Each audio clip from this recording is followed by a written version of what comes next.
Hi, my name is Luisa and I'm a game design student. Today I'll be discussing a little bit more about a popular game from the 2010s. The game that I chose to talk about today is called Five Nights at Freddy's Ultimate Custom Night. It was released in 2018 and developed by Scott Cawthon.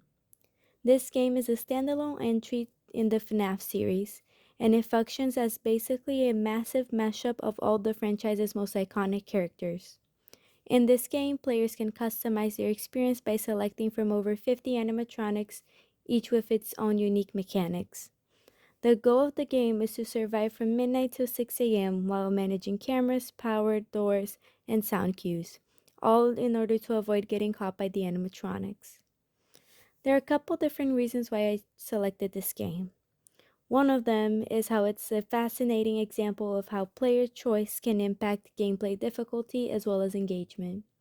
By letting players customize which animatronics appear and adjusting their difficulty from 0 to 20, Ultimate Custom Nights becomes more than just a simple survival horror game.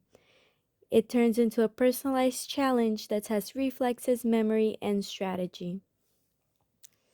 It's also really interesting how it uses elements besides the story to create tension. The game effectively uses its sound cues, limited visibility, and management to keep players constantly on edge. Every action from checking cameras to closing doors feels high stakes, and that constant pressure to juggle different tasks creates a sense of dread and panic.